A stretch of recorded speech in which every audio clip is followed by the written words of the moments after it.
So I've got to make a video about it. I got to talk about this. I mean, I just kind of woke up. What's today? The 4th of February, 2025. this, every president goes through this in the first, I don't know, 100 days, but first few weeks or whatever. They bring in all these illegal aliens. They talk a lot of jibber jabber about how these illegal aliens are taking our, I guess, what would be our goods and services, our jobs as Americans, which I'm disabled, so I don't care. All right, Maria. So we met in Dania Beach, which is between Fort Lauderdale and Miami, Florida. I want to say maybe the 5th of 2000, of December 2022. Okay, so we met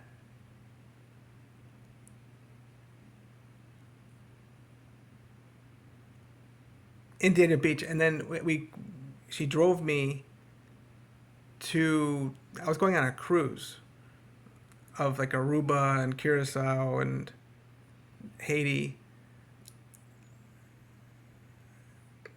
So we exchanged phone numbers and kept in touch. Now here I am. I just had a doctor's appointment that maybe that 5th, and then that 6th we met maybe. For some reason I did doctor. I had a doctor. It's known as Bascom Palmer, very popular eye institute place because I'm considered blind. I've got Leber's hereditary optic neuropathy, and they deal with that kind of stuff. There's neuro ophthalmologists down there, so I stayed at a hostel in Dania Beach. We met that next morning or whatever, and she's okay. So Maria, her brother, she's living in America because I don't know how she got here. She's from Venezuela. Her brother is famous, Miguel Molly, Molly, or I I can't say I kiss and tell. We never kissed. This is just weird. So he's a famous singer out of Venezuela and does a lot of events in the USA. So she had lived in Miami, but then whenever his wife and would be with him, or she'd stay there when he was not there. Nice place, right in the canal. Did I stay over? I did. I stayed overnight with her. How did this work? So here I am. I usually would prefer to go out of Port Canaveral because I was living in Daytona Beach at the time, and it's easier to get to for me. So, which is only not even about an hour away. So I got back from my cruise. Ring, ring, ring. Right, she's hot. So we ended up driving back to my condo in Daytona Beach, all the way. It's like 240, 230 miles or whatever it is, all the way back up to Daytona Beach.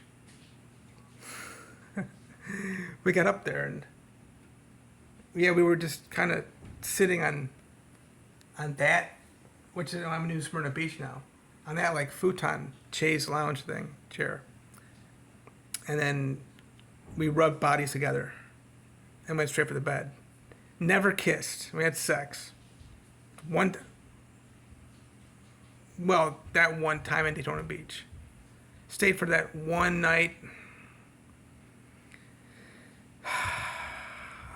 And then went back down to Miami, and I stayed at least one night with her.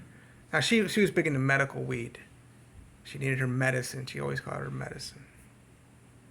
She's an illegal. I didn't know. I don't like care, but I didn't know she was an illegal alien, criminal alien. These people are committing extremely serious crimes, invading other people's countries. In other countries, if you do this kind of stuff, they deport your ass so fast. They probably hold you for a while too. Then have a diplomat come in and give you a bunch of vitamins and all that stuff. So We went back down to Miami, stayed that 1 or 2 nights, and did a bunch of stuff. Yeah, we never kissed. So I can't say like I said, I can't say we kiss. I kiss and tell here, which was weird. I mean, looking back on it now, I got my arms folded. Trying to show you more. I'm holding the phone by selfie kind of thing.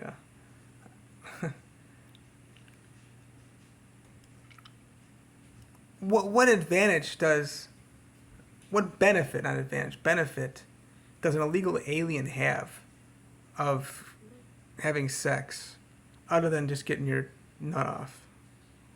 I'm talking with a woman here. Maybe she thought she could get something out of me. And I have a severe limp and I'm blind. I'm clearly you can't tell that I'm blind, but I wasn't driving. So actually, the way this ended was she just really strangely out of nowhere got mad at me about something. I don't put up with that. I mean, I have put up with anger, but now I have no tolerance for it at all. I didn't want it to get to that. You know what I'm saying? So I've already kind of dealt with that. So I'm like, I'm out of here.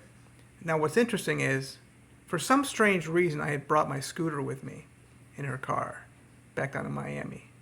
So it worked out because I was like, well, I'm out of here. And she's like, she was totally fine. I mean, she's like, whatever.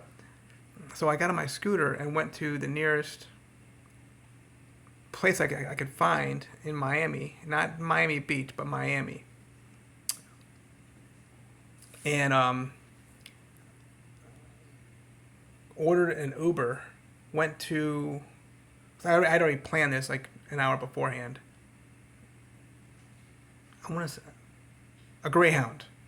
Took the Greyhound, which worked out perfectly. Took the Greyhound back up to Daytona Beach, and at that time I lived less than 2 miles away, maybe 1 mile away from the Greyhound station in Daytona Beach. So anyway, I got in that Greyhound, went up to. I'm pretty sure it was dark that time. Yeah, it was December. So I have a light on my scooter. So put the scooter underneath the Greyhound, and they were cool with that too. There's been issues with certain places, like I think it's Amtrak train. They don't let you bring your scooter. A lot of places don't let you bring your scooter. They're scared of batteries. So yeah, I pulled my scooter out of the Greyhound and went back to my condo. I escaped that. I escaped it. But it didn't freak me out after I found out that she's an illegal alien. It just, the more I think about it now, all these years later, what benefit is in it for the other person? And they just kind of throwing themselves at you. Her main thing was just sitting on her balcony up in the 6th, 7th floor or whatever, overlooking the swimming pool and the. Did I get any pictures of it at least? The canal, beautiful spot.